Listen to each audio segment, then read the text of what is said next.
biceps training. Going to do your demonstration today with Zoe. Before we get started, I'll tell you a little bit about our program. It's broken down into 5 phases, and that's socialization, obedience and manners, obedience, commands, house training, and leash training. Now, house training and leash training, they take up the bulk of the time, and which we'll get to those at the end. We'll show you how she knows how to ring a bell, as well as go in a certain area of your yard. But to start at the top, we have socialization. The first 2 weeks of her being with us, she was at a farm in Idaho where she was socialized with different animals, different people, children. She's been on the farm, as well as in the city, taking around cars and traffic. This way that she won't be timid or want to bolt when an uncomfortable situation comes along. So yeah, now we're going to kind of jump right into it with her manners. With that, anytime that she comes through a gate or a doorway, there's a referred stay. Now that's one that we shouldn't have to remind her of, but every once in a while you need to, and we'll either just do like a little goalie block or just keep her in there and make her redo it. So we're going to bring her out of the crate right here. She's expected to stay. If she does, you can just see, just remind her, okay, and then she's able to come out. Now we can do the same thing with the door. And so when we come to the door, I expect her to wait for me. Okay. And the same thing coming in. Now she's expected to stay until released. Okay. And so I should have mentioned that first, that with all of our commands or manners, the release word is the same as the marker, and that's okay. That just means that she did the right thing, and we're marking that behavior. And so she's been very good with her manners. The other one, you know, she hasn't came and jumped on me. Now that's been a really big one that we've worked on her a lot, is because she's high energy, has a lot of personality, and she likes to jump. And we never want her to jump on us. Instead, we want her to sit for a greeting. And so you can see how she approaches me and sits. But if she ever does try and jump, whether you have a leash on her or not, the leash is a really easy way to correct her. If she's approaching someone and she jumps, you can give her 2 little pops on the leash and tell her off. Now, if she jumps on you, I simply bring my knee up, and that's just preventing her from getting up on me, and that's what she wants. She wants to be closer to your face. And so you can see she's done good with that with us, but we want to make sure that she's not going to have that problem with you. And so always enforce that with the word off and either a leash correction or with your knee. And so once again, with her manners, when she approaches new people, make sure that she sits for a greeting. That's another one that she might be so excited you have to remind her. But I just expect her to sit before I give her any attention. And that's really handy because it's going to make sure that she's not wrapping you up with the leash or jumping on people, but it gives her a task to do. Some of her other manners are her mealtime manners, in which before she's able to eat, we expect her to hold a stay. And that also prevents her from knocking the food out of your hand, and it's also a great way just to lengthen and build and solidify her stays. So we can get a little bit of food, and I'll bring her around so you can see. And we'll put her in sit and stay.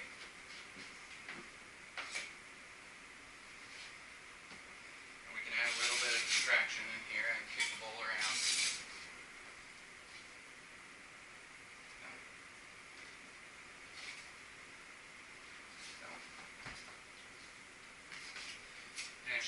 If she breaks, just bring her back to the same spot. Don't let her get away with it. You can see that she knows the right behavior. See? But sometimes you just have to reinforce that.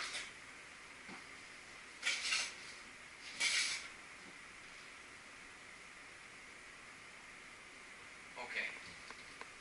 The other thing, if she breaks or doesn't seem to be holding a good stay, just wants to keep getting up or trying to get the food, just shorten it just a little bit. That way she's going to get the right behavior and she's going to know she did it right, and you can mark that. And after that, then you can build it longer again. She just needs to always make sure you end on a positive note that she did it correctly.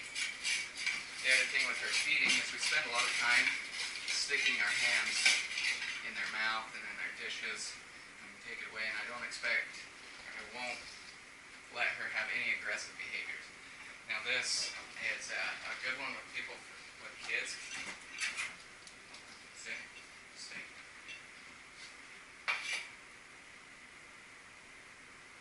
Okay. Because people, they think, oh, my dog's so well trained, and then they're surprised when a toddler or a child goes up and sticks their hands in their food bowl and they get nipped or growled at. And that's just the dog protecting his property, his things. And so we don't want that. We don't want any aggressive behavior towards us. And so we do spend a lot of time in and around their mouths, just making sure they're not going to bite us or they're not going to growl. And that's the same with toys. You can prevent any aggressive behavior with a toy. Especially with kids, make sure that when they play with her, they play with something like a rope, and that way the dog's going to have something to grab onto. Because dogs aren't like us, they don't have hands, and so everything they do to grab or to play, they use their mouths. They're very oral, and kids are great with that because they're the perfect size. They run around, they squeal, and it's a lot of fun. But she hasn't shown any aggressive behavior. But with that being said, don't be surprised if maybe she has a bone and another dog comes up. Now, we don't punish that because that's trying to protect her from other dogs trying to take. But like I said, she hasn't shown any aggressive behaviors. Other manners that she knows, and which a lot of these are ones that you're going to have to continue on with, like chewing, for instance. We do a lot of replacement as well.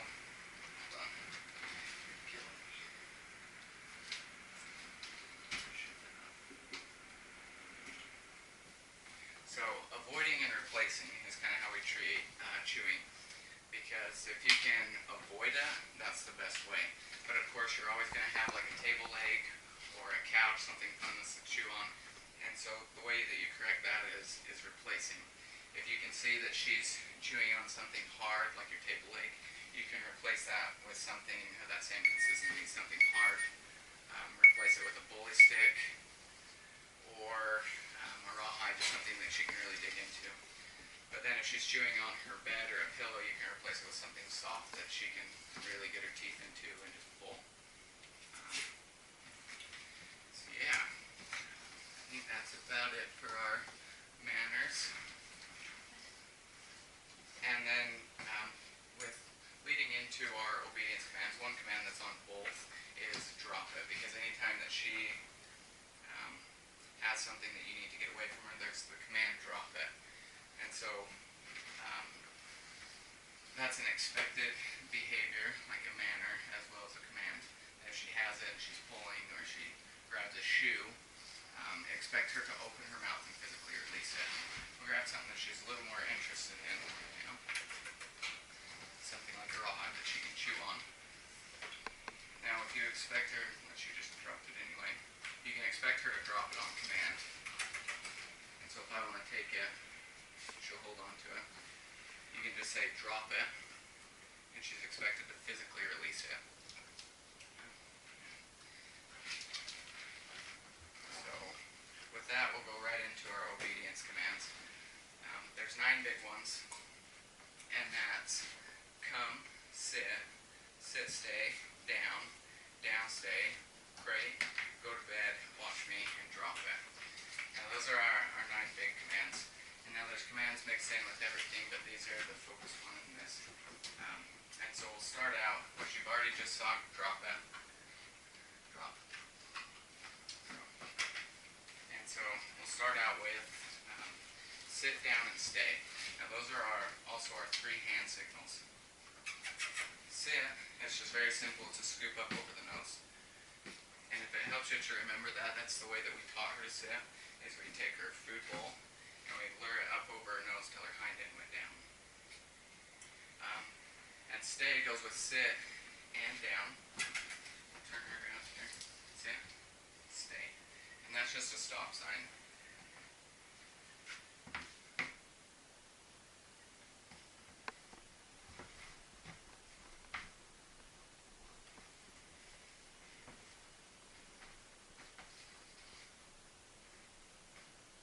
Okay.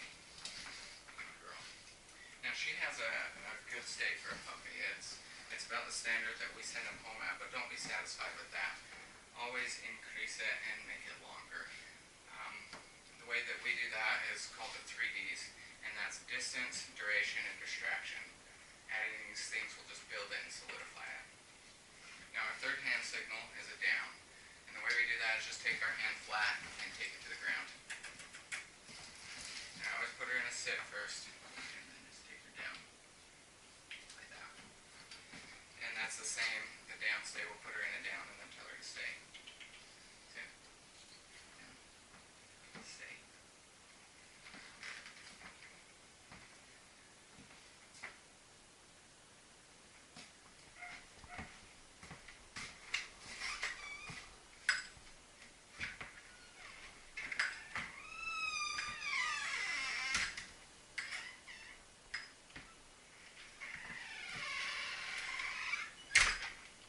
Okay, good girl.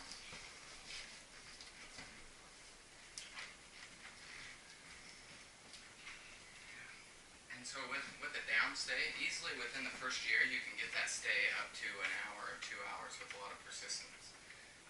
And the way that we do that is we can put her on her bed. The bed will act as a physical plane that she can't cross. And so that's an easy way to build it up. And the best way is if you have a downtime during the day, like you read a book or watch a movie, you can put her bed next to you and put her on her bed and put her in a down stay and hold on to her leash. And then if she tries to get up, correct her and bring her back. And you can start like she's at 20 to 30 seconds now, build that up to a minute, 5 minutes, and just so on. And so you can tell her to go to her bed on command. Go to bed. And I don't care what position she's in, as long as she has all 4 paws on the bed. Now that's a referred stay as well, just like the cray. And sometimes if she tries to break it, just put her back onto her bed and tell her to stay. Just a simple reminder. And she's been very oriented to her bed. She loves it. We spend a lot of time. If we give her something to chew on or a toy, we take her to her bed and lay her down. And they love their bed. And she has a great stay on it as well. Okay. Keep missing the tree. Next on our commands would be cray. And she also knows how to go into there on command. And that's a referred to stay. Cray.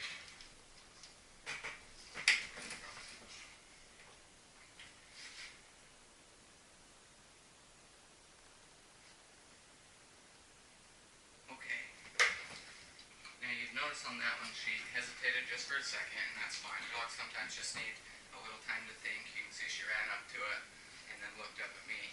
And when she does that, she's just looking for a signal on what exactly she has to do. And so if you're looking at the crate, you can see I tapped on the top. It's just a simple reminder of what she's doing. And don't be surprised if when she gets home she might break for you or she might hesitate. That's just her getting used to you as well as thinking. Sometimes they just have to register everything. So the last on those commands would be watch me. And that's a very simple command. And all we're looking for is her eye contact to look up at me. Now this can be a very simple or a very useful command. Say she's running out into traffic or you drop a steak on the floor and you just need her eye contact. And so just watch her head. We'll distract her for a second. Watch me. You just look for her to look up at you. Watch me. Just that simple. Just making sure that she's going to look at you. Because dogs, unlike humans, they have a one-track mind. Whatever they're looking at, they're thinking about. And so if you have her eye contact, then she's focused on you, and then she can await further commands. Now I did miss one command, and that's come. that's one of the most elementary commands that we have. We teach that from the very beginning, and that's a very useful command, but it's also the one that everybody kills first. And that's just because you tell your dog to come when they're doing something bad or they're getting into something they shouldn't, and so immediately the dog builds up a negative association with it. And so the way that we work on that, we have a rule of 10 to 1, and that's calling your dog to come for no other reason than just to give them a reward of some sort for every one time that you have to call them to come. The other thing that you can do to preserve that command is if you don't have to tell her to come, don't. Just go up, hook a leash, and go. And that way you'll preserve the integrity of that. And so it's pretty simple. Come. Just expecting her to return.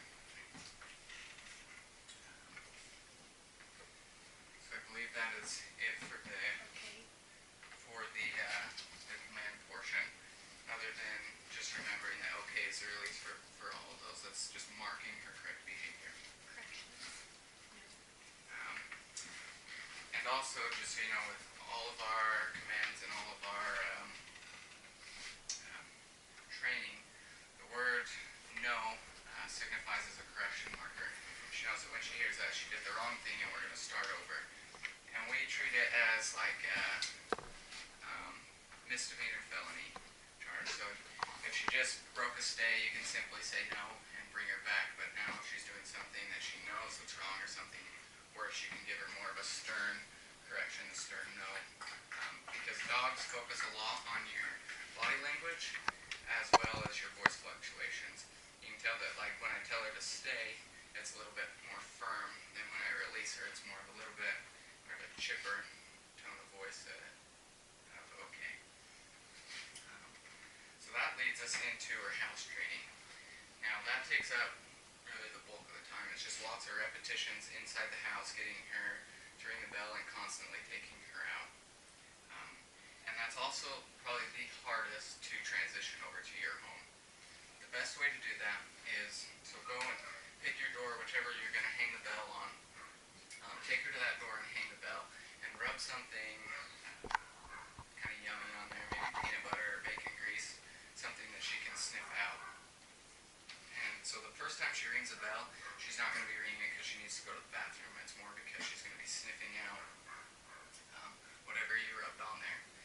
But as soon as she touches the bell, mark it and take her out to the spot which you have designated as her area for elimination.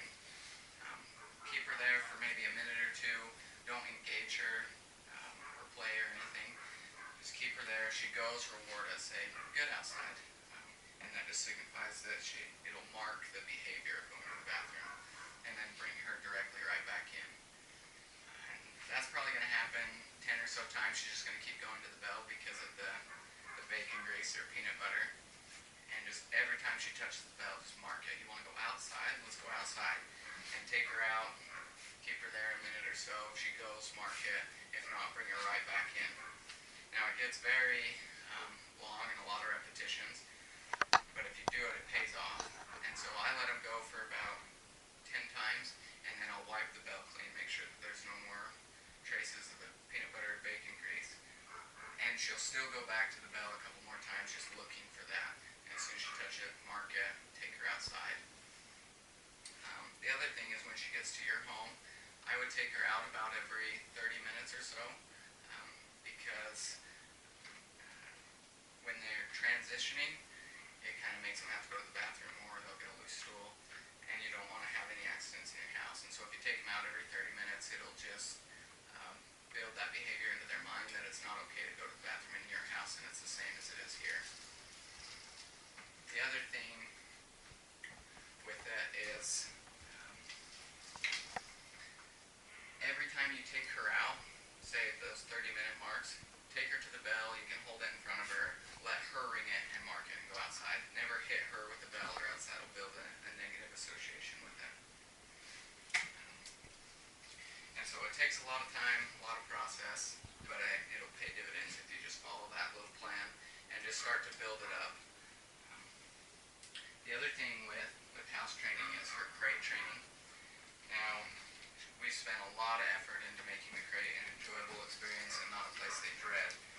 so she's good for 3 to 4 hours during the day, being in there without a break, and 8 to 10 at night. Now the first probably 2 nights when she's at your house, like I said, the transition sometimes makes them need to go to the bathroom. So if she starts to whine, just take her out. She shouldn't need a break in the middle of the night after those first couple days. But we're going to take you outside now and show you her potty spot and how to just take her to that area in which she's actually ringing the bell. And so we'll see if she has to go.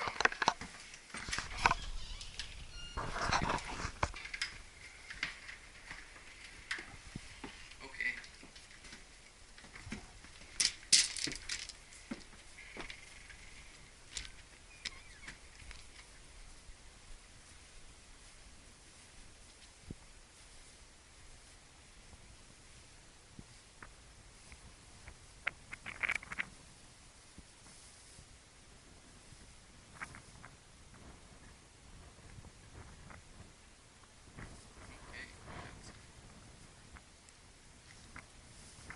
So while we're out here, we are going to show you her leash walking.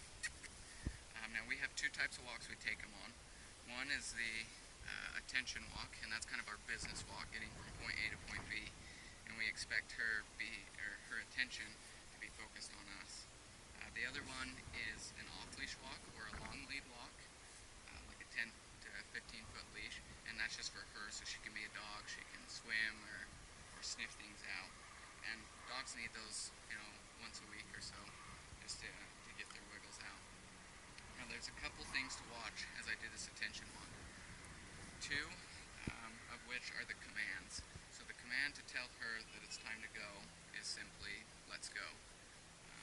The other would be if she ever starts to pull on the leash or put tension, the command is easy, and just simply give her a little correction and say easy. And expect her to stop and put her focus back on you, as well as put the slack back in the leash. If she does start to pull, the saying we have is become a tree. Now that just means that when she pulls, don't let her advance. If she advances, she's going to get in the habit of trying to pull you everywhere she goes. But if you stop and don't let her progress forward, that's going to show her that you're the one to tell her where to go. And the last thing to look for in this walk is when I stop, I expect her to sit in front of me. That gives her something to do, and she's not going to be wrapping me up with the leash. And so I'm just going to walk on the road, and you can just pay attention to her eye contact.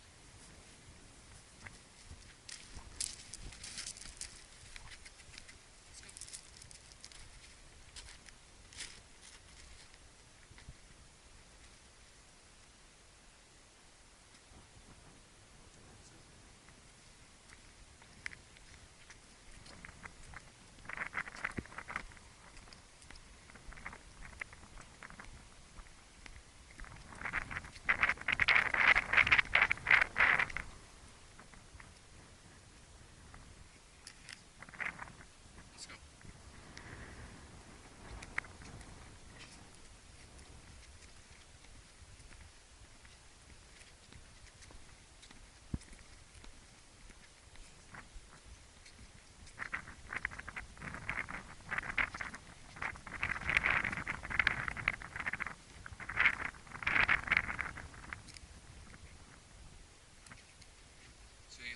When she walks, how her attention is focused on me.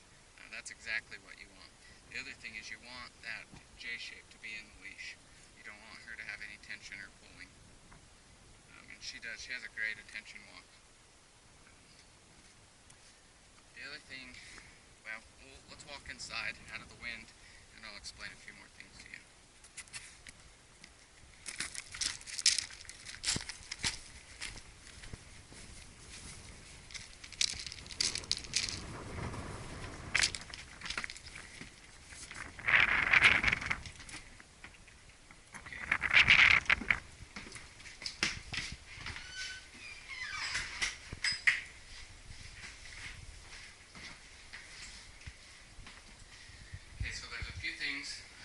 For you